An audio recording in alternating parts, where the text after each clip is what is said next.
Selamat sore Ibu, selamat sore teman-teman. Perkenalkan, nama saya Gradiana Estribui. Saya perwakilan dari kelompok 1.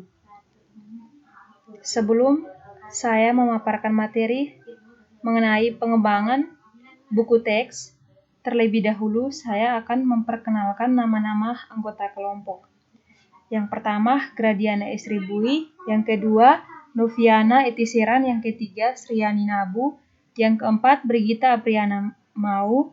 Yang kelima, Lambertina Aek. Yang keenam, Martin Benu.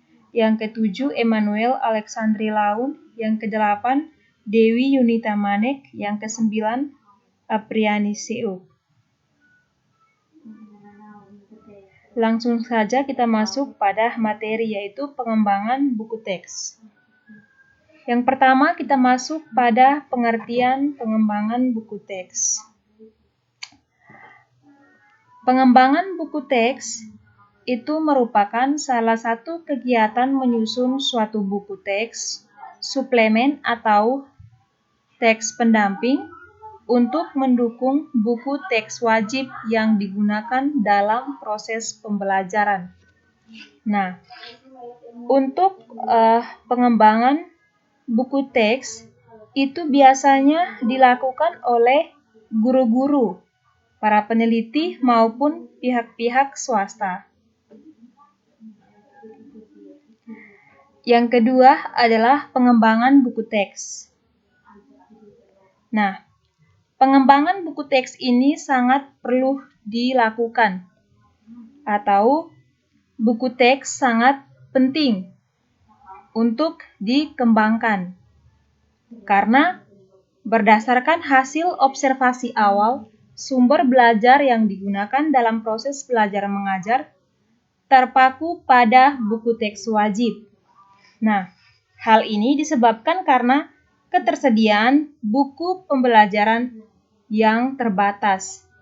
Padahal kita tahu bahwa buku teks wajib tentunya juga memiliki beberapa keterbatasan karena sifatnya yang global atau sifatnya yang umum,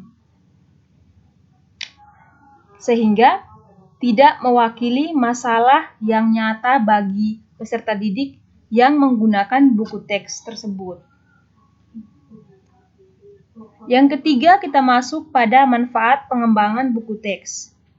Manfaat pengembangan buku teks yang pertama adalah tidak ada ketergantungan pada buku teks wajib. Yang kedua, sesuai dengan kebutuhan siswa. Nah, pengembangan buku teks itu memiliki manfaat, yaitu sesuai dengan kebutuhan siswa. Artinya bahwa buku teks harus disesuaikan dengan kebutuhan peserta didik. Yang ketiga adalah bahan pelajaran menjadi lebih kaya. Yang keempat, menambah kesana guru dalam menambah pengetahuan dan pengalaman menulis. Yang terakhir, itu membangun komunikasi pembelajaran yang efektif antara guru dengan peserta didik. Yang keempat, kita masuk pada tujuan dari buku teks. Kira-kira apa tujuan dari buku teks tersebut? Nah, tujuan dari buku teks yang pertama adalah memudahkan pendidik dalam menyampaikan materi pembelajaran. Nah, jadi buku teks itu dia sangat memudahkan pendidik atau seorang guru dalam menyampaikan materi pembelajaran kepada peserta didik itu sendiri. Yang kedua, itu dia memberikan kesempatan kepada peserta didik untuk mengulangi pelajaran atau mempelajari pelajaran yang baru. Dan yang ketiga, itu dia menyediakan materi pembelajaran yang menarik bagi peserta didik, sehingga peserta didik mampu atau ingin terus mempelajari materi yang akan dipelajari oleh siswa tersebut. Yang terakhir, kita masuk pada tahapan pengembangan buku teks. Nah, tahapan pengembangan buku teks ini menurut Rothwell dan Casanas. Menurut Rothwell dan Casanas, ada tahapan pengembangan buku teks. Yang pertama adalah menyiapkan kerangka kerja. Nah, untuk mengembangkan sebuah buku teks, itu hal yang dilakukan pertama kali, yaitu harus menyiapkan kerangka kerja.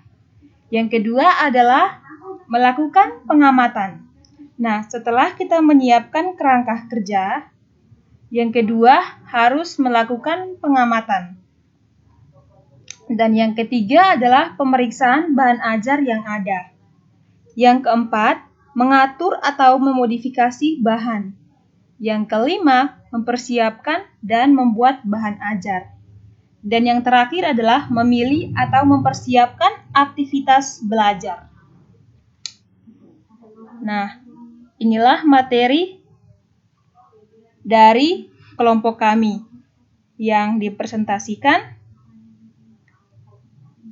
Apabila ada pertanyaan dari teman-teman, saya mempersilakan teman-teman untuk berkomentar.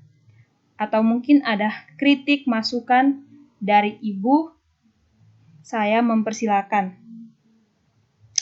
Inilah hasil presentasi dari kelompok kami.